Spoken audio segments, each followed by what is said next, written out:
Tip number 1, be nice to everyone, including the people who work at the front desk and nurses. You never know just how much of an impact people who aren't doctors have on the preceptor and even your evaluation.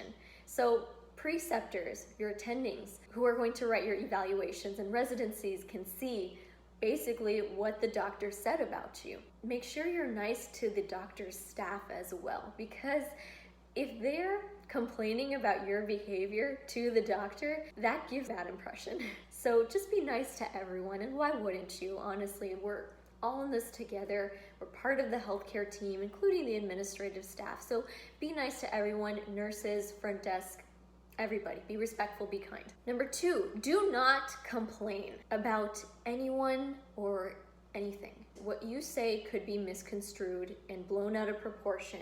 Word gets around, people gossip, people talk. You don't want your little complaint to sound like you made a big deal out of something and that to fall onto the ears of the doctor you are following, or anyone else for that matter, because you never know when you're going to see people in the future. It's such a small world. Even back in middle school, I was like, I'm never gonna see these people again. Guess what? Saw them again in college, saw them again in medical school, saw them again in other areas of my life, in places I never thought I'd run into them. So it is a small world, and you want to make the best impression of yourself that you can. So don't complain and be nice to everyone. Don't complain about the preceptor like, I don't like this doctor for XYZ reason, or this place is so messy, or that's so gross, I don't want to do that. If you have a qualm about something, or there's something that you really don't feel comfortable doing, there are polite and nice ways of saying that, but don't sound like you're complaining. And it's so easy to feel like you want to express and just vent your feelings to a fellow medical student, and they want to vent to you about a horrible situation, a horrible patient encounter, or horrible behavior of staff towards medical students, or whatever it is. There will be many times when you will probably feel that way, but just know that the walls have ears. You can't really trust anybody nowadays. The medical student you're venting to might accidentally say what you said to another person, even if they don't mean it in a malicious way. It happens. To err is human.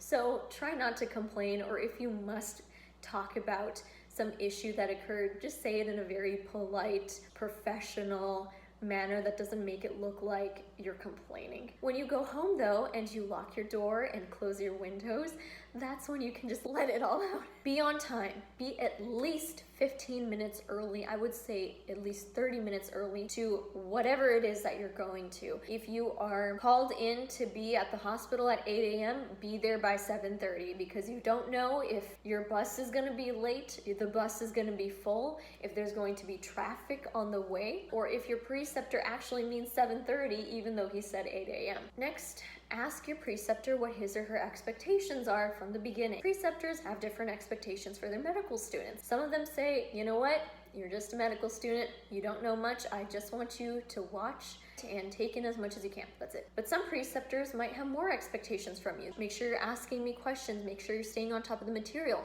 I want you to come to clinic tomorrow having read 3 new topics, and I want you to tell me about them. Everybody has different expectations. Make sure you ask your preceptor from the beginning so you can work towards fulfilling those expectations. One thing I've noticed is that preceptors, obviously, they're all different people, so they have different personalities. They may not like who you are as a person. A preceptor who is very chill. There's me with my turtleneck, nice white coat, sitting up straight, taking notes and being polite and professional. And that's part of who I am as a person, but for a chill preceptor, he may not really like that as much. You have to cater your service not only to the patients that you see, but also to your preceptor. Of course, you can be yourself, but change your style up a little bit depending on the preceptor. And this is in terms of not only how you speak to the preceptor and how you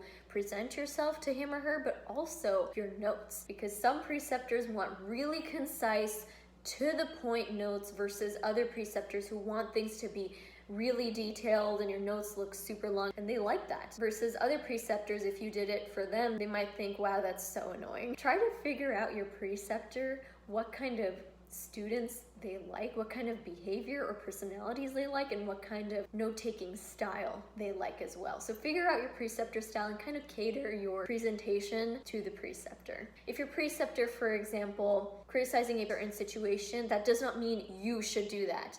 They still want you to be professional and polite. It is not your place to talk crap about a certain situation or a certain patient, especially not to the preceptor, even if the preceptor is doing that himself or herself. You can still be outspoken and straightforward with that preceptor and share your opinions, but always be polite and professional. You are always being evaluated, whether it is by the preceptor or the preceptor staff, the nurses, everyone. Even times when you don't think you're being watched or paid attention to, people always notice, and they especially notice when you do something wrong, or if you behave in a way that you shouldn't be, or if you're unprofessional. People will notice, even if it doesn't seem like they're watching you. So bear that in mind. All right, you can also ask your preceptor for a mid-rotation evaluation, and that way your preceptor knows that you're paying attention and you want to improve and that you're being proactive. So ask them, is there anything I could work on? And finally, at the end of your rotation, you could give a thank you note to your preceptor, or you could verbally thank them. A lot of students I've met don't really give thank you notes anymore because they feel like it's kind of cheesy. You don't want to make very generic statements on thank you notes, and that's so easy to do. So people just stick to the simple, thank you so much for having me. I appreciate you being my preceptor, XYZ. Or if you had a really great interaction with that preceptor or very specific circumstances that really stuck out to you, you could write a thank you note and make it more personalized to that preceptor versus making generic statements. Also, don't be a kiss-up. For some of us, it's very easy to seem like a kiss-up. Don't overdo it with the niceness. Just be real. Be you. But just be a polite, professional version of that. Because one thing that could be annoying to preceptors is just students who are trying too hard or trying too much.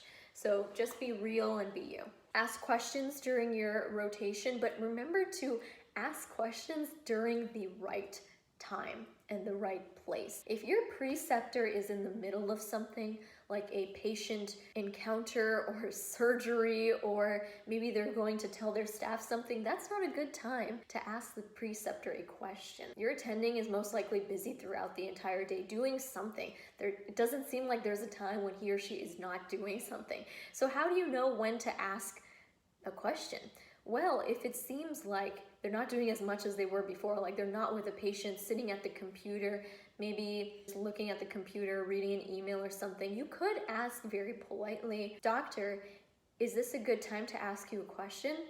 Or in the beginning of your rotation, you can even ask, "When are good times to ask you questions? Because I don't want to interrupt you or be rude or whatever," something along those lines. So you know when a good time is to ask questions. And sometimes preceptors have designated times that they make for their students to ask them questions. It could be over lunch. Sometimes you can have lunch with your attendings. Or it could be during a certain time when your preceptor is talking to you about a certain case.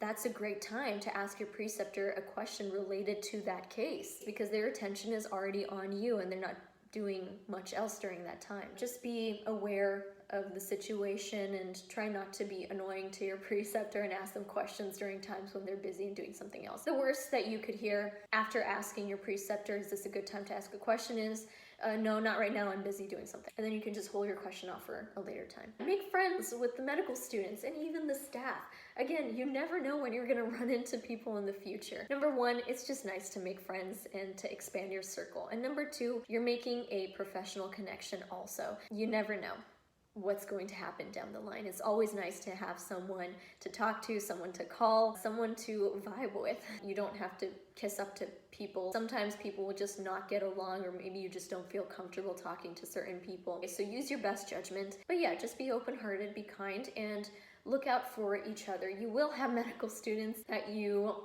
may not prefer to work with, especially those who, for example, aren't picking up the slack, aren't doing their job and kind of dumping all the work on you, or maybe they just have a bad attitude. Still, be professional, be nice. You don't have to be buddy-buddy with everybody, but just be nice. That's pretty much all I can think of right now. If anyone has any questions related to this, feel free to let me know, but rotation should be a fun time where you can learn from your patients. And it can be stressful sometimes because when you're with the patient and you're thinking, oh, I want to just enjoy this rotation and take everything in, all the knowledge that I can, part of your head is thinking, I need to go home and study UWorld. Yeah, that's pretty common, especially in your third year. Not so much in your fourth year once you've already completed pretty much all your exams already. I will discuss how to study for your rotations in a separate video, so stay tuned for that, because that's a whole deal in and of itself.